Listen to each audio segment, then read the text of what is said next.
If you're watching this, you probably agree with the idea of competition. Indeed, in a recent video, Nigel and I discussed how competition between countries is what creates good government policy. But you probably also think there are some things in which there shouldn't be any competition, which the government should provide, and one of those topics is probably money. Well, I'm joined today by Cameron Parry, who wanted to respond to my article that perhaps the private sector should also provide money and allow for competition within that arena as well. And maybe this would solve some of the problems we've seen, especially over the last 2 years. By creating many different forms of money and allowing competition to happen, we'll get the best form and end up with a better product. And actually, Cameron, you're not just saying this, you're actually doing it, right? Yeah, that's right. I do believe that where there are problems, if you like, for consumers, it is the private sector that are the innovators, they're the entrepreneurs and the business leaders and the product leaders. It's not, I think it's quite naive or something for any of us to rely on the government or civil servants or regulators to come up with solutions. It's not really their job in a way, and even if government kind of pretend like it is, and it certainly doesn't attract those type of people. You want things that are consumer led, and this is when you're saying we're actually an example of this. One of the reasons to do Tally was because the public sector run monetary system was failing the public. So we designed something by the people for the people. It's all in a very democratic, philosophical way. And what we did with Tally is, and this is all built now, and we're live in the UK. I apologise for people outside the UK who may want to download this app and open up an account, and they can't at the moment, but we will get to you. But we have now built and implemented an independent global monetary system that uses gold as digital cash. We're the first in the world to be able to issue everyday accounts with IBANs and a debit card that is denominated in a currency not issued by a government. And so there should be competition in a local currency that we choose to use. And Tally is an asset-based monetary system, so every unit of Tally represents 1 milligram of physical gold that we vault in Switzerland on behalf of our customers, but it belongs to them, so there's no counterparty with us. We don't control the price of it because it's the global price of gold, and we buy 1 kilo bars of gold at wholesale rates, and they get all that. You just go forth and use it as money, but it's designed to protect and benefit the customer, not the bank. Whereas the whole fiat currency fractional reserve system, apart from being structurally unsound, fragile, it gets itself in trouble, which we then bail out with our money again, which seems, it's like we're just heads they win, tails we lose, which is not a very good system for us to be stuck in. It really allows people to get control of their money and frankly just sleep better at night. Not having anybody meddle with your money, I think, is a pretty simple thing that should occur, but it doesn't in banking. And, governments and then the politicians aren't the innovators. They're not the ones that are going to come out of this. As I often say, there are some good politicians, right? I don't want to just completely wipe the floor with politicians, but most of them, I wouldn't let them run my company. And they're running our country, which is a very complicated company if you think of it in sort of those terms. So, the answers won't come from them. The problems you could argue pretty strongly, the problems have come from them. And look, if you're in any monopolistic industry, this is what happens. You get a bad product. Competition delivers better outcomes for consumers. Thankfully, with Bitcoin, to test the fact that that if there are two law-abiding, willing participants, we can actually transact as a medium of exchange in something other than pounds, for example, here in the UK, or Australian dollars where you are. So that's all been tested. And really it is, I've got a lot to thank to Bitcoin actually in that creation to then be able to deliver Tally. We should be doing this. And Tally is the first mover. It's not a crypto. It's not fiat currency. It is something else. It's a first mover in that space. But our real test of believing in competition is of course, when other people start competing with us. But I can assure you we'll be going, good, let's bring it on, because they'll keep us having a great product. It'll encourage them to bring on great products. And it's a big, big market if you look at global currency. And it's all good for the consumer, that competition. What I found really amusing about all this is that people like me spend all this time debating about returning to the gold standard and looking at China and what Russia did and all these sorts of issues. Meanwhile, you're sitting there actually creating what we're talking about and actually providing it to people. And it sort of makes me feel like an academic, which is not something I ever wanted to say about myself. Well, I apologise for making you feel that way, Nick, but you're a conduit to getting this out to the public. So you having a much greater, powerful role than it just being an academic sitting in a dusty office somewhere. And in fact, your articles obviously are very insightful and build awareness and education for people as well, which we all need. But the one about as you were saying about governments thinking about other currencies they can trust between themselves. The fact they can't trust their own locally issued currency to trade with each other kind of is a red flag to the rest of us as the public, because we're trusting this product, this monetary product that the government central bank's providing. Yet countries won't trust them between each other. So they're looking at coming up with some other gold-based currency. That's fine, but like I wouldn't trust a gold ruble from Russia. I mean, Vladimir Putin has been known to change the rules if the situation changes. Some people are untrusting of the US Fed and the US dollar, and that's great. But would you trust the Chinese? What's the Yuan Chinese? RMB, yeah, renminbi. Yeah. And the yuan or a gold yuan or gold on a blockchain delivered by the Chinese government, would you trust that more than the US government? I mean, this is the thing. A country that has a central bank is always going to be loyal back to the country. But the private sector will be loyal back to the customer. And when it's my money and when I've earned it with my time, in an honest way and all this type of thing, it's not a money laundering or criminal sort of thing going on. In fact, Tally would be the worst thing to use for that. But because our tech's a lot better than the fiat systems tech on that. But, don't meddle with my money. I should be able to rely on it. I mean, I don't really want to have to think about this topic of money. I mean, most people certainly don't. I've kind of had to develop Tally, but even I sometimes don't really want to do it. We should just be able to operate in sound money that we can rely on. And just because we don't spend it in 5 minutes, it should be able to buy the same amount of stuff in 2 years from now or 10 years from now when I'm trying to put my kids through, education or something or get a new car or whatever it is. It's just a rort of a system and it needs competition. And that's what the private sector can deliver, not governments. Why gold? Because that's the key innovation here. You've made it possible for people to keep their money in gold without having to sacrifice being able to spend it as easily as you would any other form of money, any other pound or dollar, whatever it may be. Why did you choose gold as the backing? Because that's the key excitement here. You've married the technological advancement of money today with the classical benefits of gold. Yeah, look, there's 3 key elements to money. One is a store of value. Gold's a great store of value, and we can come back to gold in a second. Fiat currency is a great medium of exchange and unit of account. It's really well understood. It works a treat. But gold doesn't. Gold's clunky, and I do have this debate with gold bugs sometimes. They say gold money's always been money, and I say, look, it's not. It hasn't been on its own. It's the raw material has formed part of money, but money has these other 2 elements. So really we took the best of both worlds. The value of Tally comes from gold. We don't dictate that. That's a market thing. So at least there's an honest kind of free market situation sort of doing that. There's no central bank figuring out what the value of our thing should be and what it should be able to purchase. And then having government override that with how it should be restricted to pursue certain policies, which is another thing coming with CBDCs, which again, you just need options. You need a choice of the quality of money you use and how it's controlled. Ultimately, it should be controlled by you. You spent your time earning the money. So anyway, so I started with designing a digital money. And why gold or why anything physical?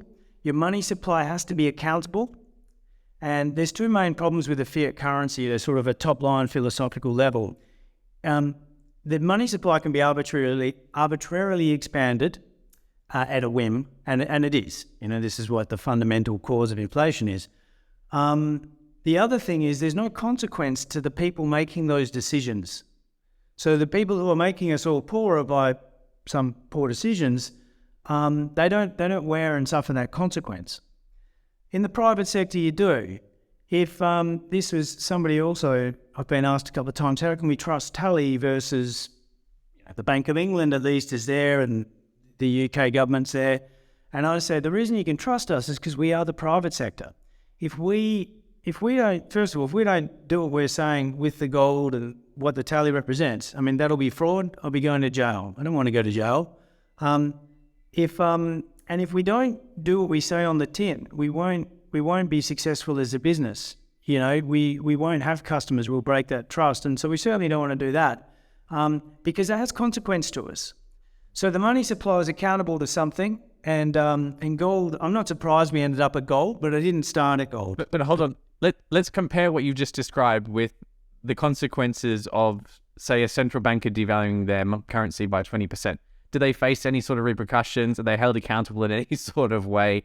Nothing. No. Nothing. Usually they get promoted. Fraud if they counterfeit, QEs is a form of counterfeiting if by another name, by a legal name. So that's the key distinction here. And it applies in every other facet of our society and our economy. But for some reason, we presume money, that the same things don't apply within money. Yeah, you really have to understand money is just a product like any other product. And like the Bank of England's a product provider, the US Fed's a product provider, the ECB's a product provider. And if you think about it in that, and you go, well, what is this product? What's it meant to do for people? How do they operate it? How is it meant to protect them? If it does, like fiat currency is very skewed to protect the banks, the banking system. As you say, if central bankers, if they drop the value of our money by 20%, they don't wear any of that consequence. It's the public that wears it. And, the public sector run monetary system, it's failing the public. And actually, I think it's our duty in the private sector to come up with solutions. It's more than just like, here's an opportunity. It's always us that will come up with the innovations and the breakthroughs and pioneer new ways of doing things more efficiently. It's just not how the system is structured. Civil service isn't structured that way, and therefore it attracts a different type of person. They operate in a different way, and yes. But anyway, on the gold, on that consequence bit, the irony is that these people, this is a career step. If you fail at the Bank of England, that's a career step. Like Mark Carney's gone on to try and be the next Klaus Schwab at the World Economic Forum. Andrew Bailey, the current governor, the FCA didn't have a good run under his leadership. There was a lot of controversies and frauds and things. And he was accused, or the FCA was accused of being asleep at the wheel a bit under his stewardship. And now he's the governor of the Bank of England. What's his name? Not the husband. What was the PM? The Scottish PM who we had here, the Labour Party guy. Cameron. Gordon Brown. Gordon Brown. So he sold most of the country's gold at the bottom of the market and then pre-announced it to the market so people could really start supporting the price. And he went on from Chancellor to be promoted to Prime Minister. Rishi Sunak, who, like him or not, seems like a fairly likable guy, but he was Chancellor and he spent a whole lot of money during COVID and lockdown and eat out to help out and furlough schemes and loans to businesses. And there was a lot of fraud, mainly not, but there was a fair bit of fraud that went on with some of that too. That guy's now promoted.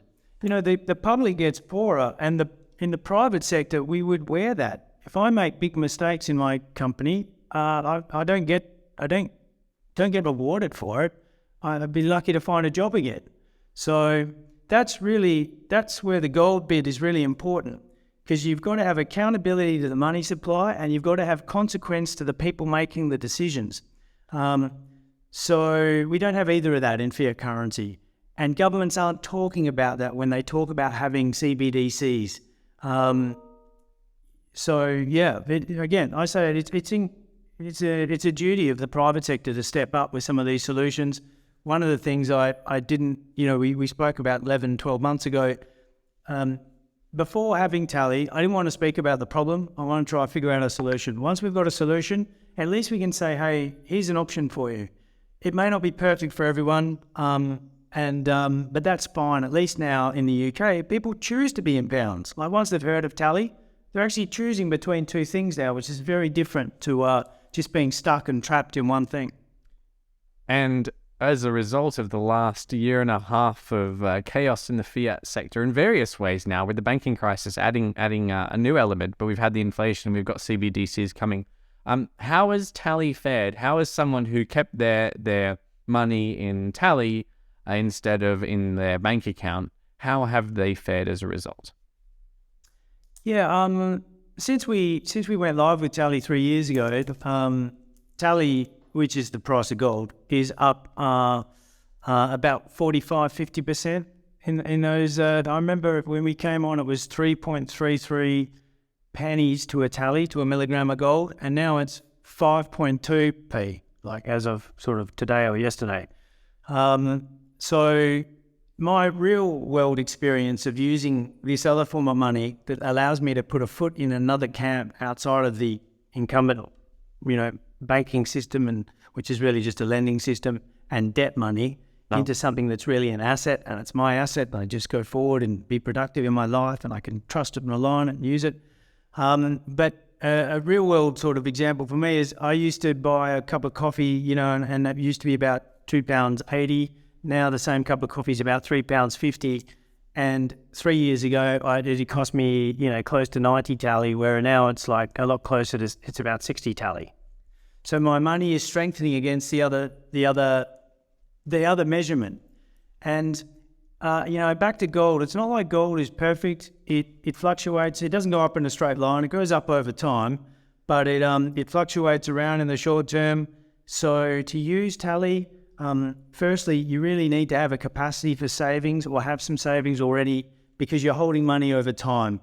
It's the time thing, the time value that kills you. If we just got paid money and spent it straight away, we could get paid in Bitcoin. Like the fluctuation just wouldn't matter. But the truth is we need savings in our lives. We can't be living just on credit. We know this. Coming back to gold, it was the most universally understood asset and understood as valuable asset in the world. There's really not an individual in the world who doesn't know what gold is and that it's valuable. There's a whole market price. It's a hugely liquid market. I think it's possibly the world's most liquid market after US debt, Japanese debt. And it's functional when other markets become dysfunctional. So, and then lastly, going on a logistical level, because a small amount has a high value, storage and that, you've got a high security facility, in Switzerland there. If we use silver, there'd be a lot more mass and a lot more rental space and storage and these type of things. So I'm not surprised we ended up at gold. I mean, it seems like the pretty obvious anchor to a money supply, but it was designed around, people should be able to hold money and use money that holds its value and remains in their legal control. That seems pretty straightforward to me, and a basic thing. And that the monetary value should be able to use it in their day-to-day lives just as conveniently and easily as they use. Yeah. Yeah. Well, actually, here's another thing I sort of get hit with occasionally, which you'd appreciate. People go, well, isn't this like an easy gold investment account? Easy access gold investing account? I go, well, that's one way to describe it. But you must realize your bank account is an easy access pounds investment account, because you're investing in pounds. You don't owe those pounds even, as you've discussed many times before and you're well aware of. But, this is a debt obligation account. The bank now owns the asset being the money, and it has an at-call obligation back to you. You are an unsecured creditor of your bank when you're a bank customer. Banking is lending, and that's what that system is. And the whole money they use, that monetary product, is all debt-based. So, we want to get rid of all that, strip it right back, give people what they think they should be getting with their money, and certainly what they deserve to be getting. The monetary value should be universally understood and accepted. Gold is. And as I say, the monetary system needs to be accountable to something. So even if a government went to say, we will issue currency representing gross domestic product, GDP, that can be statistically manipulated. A weight of gold is just a weight of gold. And if that's what your currency represents, 1-to-1, it's really simple. And frankly, Tally is it's a bit of a paradigm shift, but it's really quite simple. I'd like to say it's extremely clever, being the founder, but it's really pretty simple. Can Tally have a bank run? Because that's the key issue in the news right now is all these people who put their deposits with the bank. It's called a deposit, but it's really a loan to the bank. And so you can have a bank run because the money isn't there if everyone shows up to get their money out. The money isn't actually the bank has used it. Can that happen with TallyMoney? Because this is an extraordinary difference. I mean, if you say no, then that is quite a revolutionary shift in how people can do their everyday banking. So if everybody tomorrow said, we want all of our, I want to send, so basically it operates just like any normal money, local, national currency. So I have a Tally account, I do an electronic funds transfer back to my pounds-based account, it turns up as pounds. If I send pounds from that account to my Tally account, it turns up as Tally. I still have an Australian bank account. The same thing happens if I went from my pounds account to my Aussie dollar account. It's the same experience, except we do it in real time. So if everybody transferred money out, effectively what they're telling us, and this is where our proprietary technology platform is quite powerful, we're effectively selling it in that instant because it's really a sell instruction to us, even though to them it's an experience of just making a payment. And we then make good on where the fiat currency is meant to end up, which is why you can have a debit card used at 47 million places around the world, wherever MasterCard's accepted and online, and why it seamlessly works with the banking system. But you're completely protected and outside of that the whole time you're using it and holding your money, if it's held as Tally. So if there's a bank run, as you say, we're not a bank, so we don't have this problem. If everybody wants their money into fiat currency, the gold's sold down. It's an extremely liquid product. There's always a market for it. There's a market price for it. And then we complete the payment. Yeah. So if everybody did it at once, it might take, some of it might happen overnight, depending on the quantum of gold. And when Tally gets particularly big, we might stagger that over a few days. At the moment, we could do it all in a day and everybody have their money back. So you've turned money from being... So you've turned what we can use as everyday money from being a liability of the bank to being an actual asset. Consumer. Yeah, and it's owned by... Right. It's an extraordinary shift if you think about it that way. And with the added benefit, of course, that the asset is gold, therefore it should hold its purchasing power over long periods of time. Let's quickly discuss the issue of that short-term volatility, because I'm guessing that's a pretty big turnoff for a lot of people. Presuming you hold some savings in Tally over long periods of time, or if you just hold some of your savings in Tally over long periods of time, you shouldn't really notice the day-to-day volatility because your day-to-day spending sort of is volatile as well, right? So it should sort of net out, and you should have made that benefit that you described earlier on of your coffee becoming cheaper over time. Yeah. No, that's exactly right. The value goes up against fiat currency over time. So if you're holding money for any period of time, you really should use Tally, at least in part. I mean, we're not trying to burn down the Bank of England. We're just saying they've got a very poor product in a very inefficient system, and actually the whole system being flawed and a bit corruptible. People do game it in the banking arena, and it works to the detriment of the public. So that's not a very good product for the consumer. But we want them to improve their products. We don't want them to just disappear. This is not anarchy. Government still and regulators have a role to play in all these things. But yeah, so the volatility around, really it depends how you look at the volatility. Gold's pretty stable. It's the volatility of the pound moving around the value of the gold, but that's kind of a different argument. if you're living hand to mouth and you really are spending money as soon as it comes in and you can't afford the value of your money against the local currency to dip 1 or 2% in the short term, Tally's not really for you. And unfortunately, our product, we keep it simple early. We do have some product ideas later for those people, but it is really more for people who have a greater capacity for savings. They have excess income that they want to access as soon as they figure out what they want to spend it on. But in the meantime, they want to hold it in a safe, secure, accessible way. That's what Tally allows if you're operating in Tally. So some people save in Tally, but some people are starting to realize they could just live their life in Tally. And the other benefit of how we've structured it, you don't have to go to like the merchant. I don't go to that coffee shop and go, can you guys please accept Tally? It's such a great currency. You're all getting kind of the wool pulled over your eyes with this fiasco. It's nothing like that. I just pay for it. They get what they want. I hold my money in effectively my own private reserve currency. It's fantastic. It's just simple. I don't think I said it before, but it's money people already know how to use, which was something I was really trying to get to with our product as well.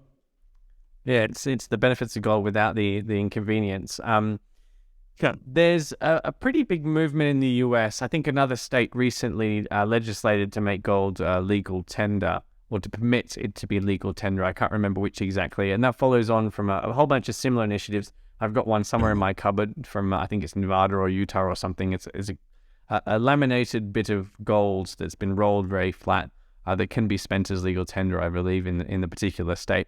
So you've got competition in the sense that some governments around the world are pretty clued onto all of this.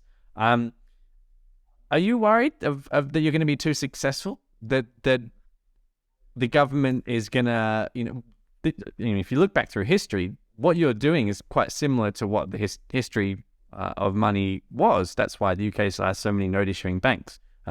Clydesdale Bank, Bank of Scotland, Royal Bank of Scotland, and a couple of Irish ones, for example. Historically speaking, money was a private sector product, like you say. And then governments took it over because it's quite a valuable thing for governments to take over because they can counterfeit effectively and get the benefit from that. Are you worried that's going to happen again if people like you using gold and innovating and people like the States and the US become too successful?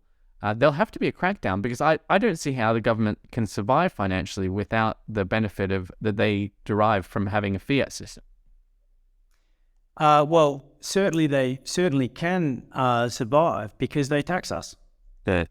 If they could actually just run their budgets at a surplus within all the billions in taxes they receive, that would be fine.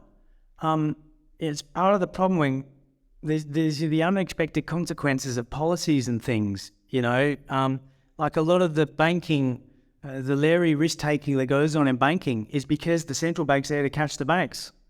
If they actually had to show that they were prudent and show they had strong balance sheets and show that they were reliable and sensible and mature and conservative in what they were doing, because otherwise they wouldn't have customers. We wouldn't trust them as the public. That would be a far more robust system. So I'm not too worried about competition from government because, again, they're not the thought leaders in innovation in these spaces. Even what you were describing with the physical gold you have, the value of that's changing in real time. And what you might hand over to pay for that, what are we going to have merchants with little gold detector technology so then make sure it's not painted lead or something? Or, it's not like someone's going to bite it and then go, hey, that's real gold, and I'll take it and I'll assume the weight is the right weight, that your laminated thing. We've all got laminating machines we could buy, So I don't really see that. I think digital is definitely the way forward. There's reasons why governments or central banks may want to drive cash out of the system, which sort of leads into the power grab of CBDCs. But I don't see cash. I like the walk around money, the autonomy of cash. I've got a product in mind for Tally, which will give us the same experience. But as far as which we'll bring to customers in due course. But as far as cash itself for businesses, there's a cost to holding it. Your staff can skim it. Like you think if you're running coffee shops are good. A coffee shop taking cash, then the security van's got to turn up once a day, pick up the bag of cash. somebody can rob you in the meantime, you've got to pay for all these things. If you can do it digitally, it's a far better system. But you still need to do things that are designed with the characteristics of cash to the person. One of the characteristics of cash, like a note, if I walk into that, I mean, the coffee shop probably won't accept cash now anyway, but if I walked in with £20 and they did, nobody's looking at my creditworthiness. They're not saying, where did you get that, prove whatever. They're just accepting it because I hold the asset by the fact that it's in my possession, which was a very important value I took from Bitcoin, actually, the way that system is designed. So yeah, look, there's no reason, right? We all have a supercomputer in our hand that we walk around with nowadays. We have private property ownership rights to things certainly in our Western democracies. There's no reason why I need an intermediary between the ownership of me and my asset. What I can use the technology for is to give it real-time monetary utility. And that's what we've done with gold. Gold is, because it's fungible and it's universal and all this type of thing, it'd be difficult to do it. Like we looked at some other assets. It'd be difficult to do it with real estate property. It'd be it's difficult to do it with different commodities. I mean, I think, for example, copper's going to be very valuable over the coming years, but, it'd be such a different logistical thing to just be vaulting copper cathode on behalf of customers and having a liquid market for it. Gold, you don't want to have to reinvent the wheel everywhere. And the gold market is completely, mature and liquid and all this type of thing. And as I say, the logistics work really well. You can access it quickly. It allows us to run our treasury with surpluses in tally and in pounds and supported currencies like euros. And people can just get on with operating in money that allows them to, frankly, sleep better at night. It's just money they can rely on that's not working against them. And, that short-term volatility of price, there's ways of sorting that out. If you actually, so over time you're fine, but if you can't wear that little dip in the short term because you've got to pay a bill and you just can't stomach that, well then this probably isn't for you. Savings habits, like most people don't have savings habits anymore because you're a mug. Like it's silly to save with your bank. But if we can get our behaviour back to good savings habits, what you're doing is you're putting in surplus amounts of your income once a month, and therefore you get the dollar cost averaging benefit of incrementally increasing your asset. And the underlying asset is gently rising in value. And even though the gold price can fluctuate up and down, the probability is it's going up generally. Like if you look at every minute of the day and every day of the year, more often than not, you're going to be on the side that it's actually gone up a bit. But there are those periods where it can dip. So you just have to be aware of that. But like we're all grown up, so I'd rather have a high probability of something going up with a slight chance of it dipping occasionally than being in a bank account with a bank with fiat currency where I've got no chance. It's designed to lose value. As we both know, central banks have inflation targets. They're looking to take it from 2% to 4 or 5% because they can't. They never hit their targets anyway. But that's just devaluation of your asset. And if you think of a bank savings account or your everyday account, it's just an investment account in that poor performing asset. It's not only not great, it's going down by design. It just blows your mind. And then why do we put up with this? It's for the convenience of payments. That's why people don't think of a bank account as an investment account. That's why some people struggle to see Tally as a money account. They think it's a gold investment account, like back to that earlier bit we were talking about. But if you've got the ability of payments, that utility as a medium of exchange and a unit of account that you understand as money, which is why we use milligrams of gold as Tally. And there's less than 20 Tally in a pound now. There was 33 when we started 3 years ago or whatever. So, this is you just break down what you're actually dealing with. And I'm the original consumer. I was going, what my problem is with banking, what I can't get, what I think my money should be, and fundamentally stop meddling with my money. You didn't earn it, I did. Yeah, it's that pitch of we all want to own gold and to saving gold because we intuitively, especially after the last 2 years, understand the benefits now. But it's inconvenient, and what you've done is taken away that inconvenience by combining the ability to hold gold and the ability to continue to use the fiat system for day-to-day conveniences.